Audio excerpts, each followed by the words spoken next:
নমস্কার, আমি জ্যোতিষ পরিমল। জয় শ্রীকৃষ্ণ, জয় কালী। আমি অনেক দিন থেকেই একটি কথা আমার মনের মধ্যে খুব ঘুরছে, আমি বলবো বলে যেটি আপনাদের সামনে বলতে পারছি না।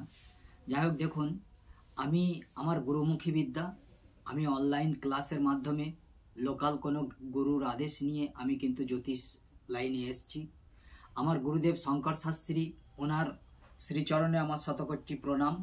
আমি বাজার থেকে একটি মাত্র বই কিনেছি, বাকি এই দেখুন আমার সব অনলাইন ক্লাস করা বই, সব খাতা, যে খাতার মধ্যে দিয়ে আমি কিন্তু লিখি, সেখানে আমি রাফ লিখি, সেখানে আমি ফেয়ার লিখি।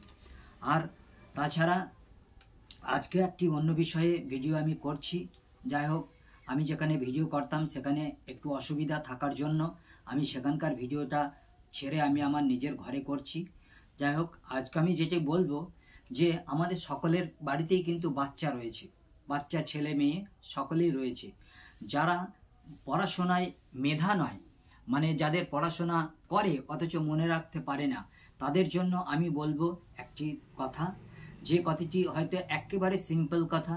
যেমন আপনারা দুটি তামা রিং বানাবেন, এইরকম আমি পরে আছি, এরকম আড়াই প্যাঁচের নয়, গোল্ডিং বানিয়ে একটি যে পড়াশোনা করছে যে ছাত্রছাত্রী, তার অনামিকা আঙুলে পরিয়ে দেবেন একটি আংটি।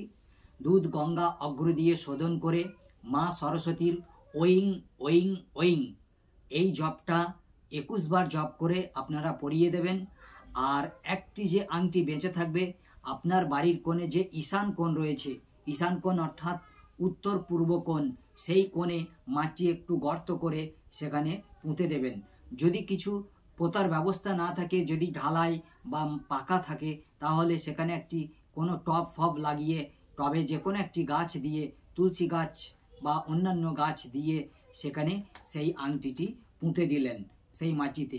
তাহলেই দেখবেন, আমার মনে হয় যেন মা সরস্বতীর কৃপায় সেই ছাত্রছাত্রী কিন্তু খুব মেধা নিয়ে চলবে। দেখুন, আমাদের জ্যোতিষশাস্ত্রে কিন্তু 5টি কথা রয়েছে, যেমন মেধা, অধ্যবসায়, পরিশ্রমী, কৌশলী আর প্রযুক্তি। এই আমরা 5টি কথা মেনে চলি, যার কারণে আমরা জ্যোতিষশাস্ত্রে এসছি। আমি আরও অনেক ভিডিও করব।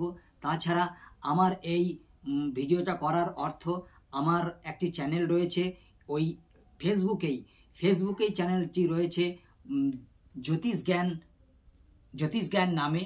আর আমার ইউটিউবে পরিমল মণ্ডল নামে একটি চ্যানেল রয়েছে, আপনারা ওখানে দেখুন। যদি ফেসবুকে সমস্ত প্রোগ্রাম না দেখতে পারেন, ওখানে যান, ওখানে দেখুন, ওখানে সমস্ত প্রোগ্রাম দেখতে পাবেন।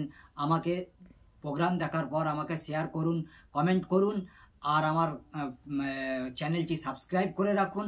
আমাকে দয়া করে আপনার হৃদয় মন্দির থেকে একটি লাইক করবেন। অবশ্যই ভালো থাকবেন। জয় গুরু, আমাকে আশীর্বাদ দেবেন।